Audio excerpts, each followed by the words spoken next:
గట్టిగా very good. ఈనాడు Nagar Kurnool ZP high స్కూల్లో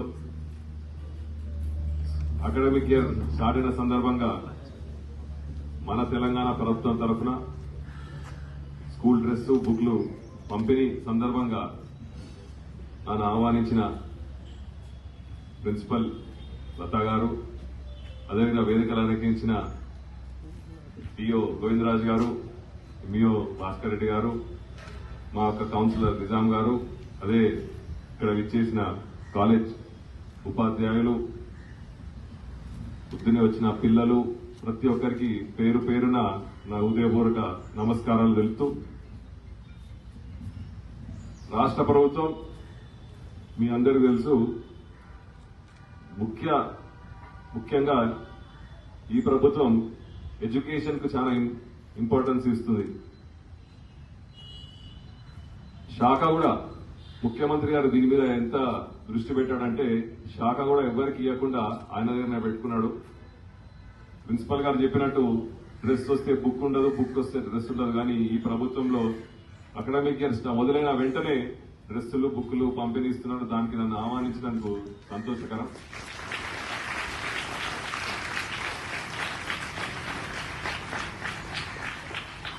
నేను కూడా ఎలా అయితే డాక్టర్ని ఈరోజు రాజకీయ నాయకుని మీ ముందు నిల్చున్నాను, మీరు కూడా ప్రతి ఒక్కరు ఫస్ట్ ఎడ్యుకేషన్, నాగర్ కర్నూలు నుంచి ఒక డాక్టర్, ఒక ఇంజనీర్,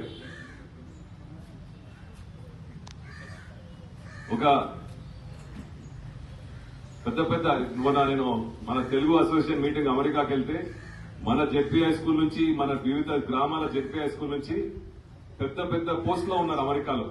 మీరు కూడా రేపు ఒక 10 ఏళ్ల తర్వాత అదే పొజిషన్ లో ఉండాలని నేను పూర్తిగా కోరుకుంటున్నాను.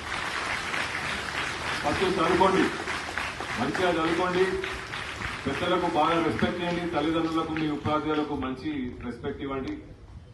మన నాగర్ కర్నూలు గ్రామానికి, మన ప్రాంతానికి మంచి పేరు తేవాలని మనసారా కోరుతూ, మీ అందరికీ తెలుసు మన ప్రభుత్వం వచ్చిన వెంటనే ఉపాధ్యాయులకు 20,000 పోస్టులు ఇవ్వడం జరిగింది, ప్రమోషన్ ఇవ్వడం జరిగింది. కాబట్టి మన ప్రభుత్వం ముందు ప్రయారిటీ ఇచ్చేది ఎడ్యుకేషన్. కాబట్టి మీరందరూ దాన్ని యూటిలైజ్ చేసుకుని పై చదువులు చదివి పెద్ద పోస్టులో ఉండాలని మనసారా కోరుకుంటూ మరొకసారి నన్ను ఆహ్వానించిన ప్రతి ఒక్కరికి ధన్యవాదాలు.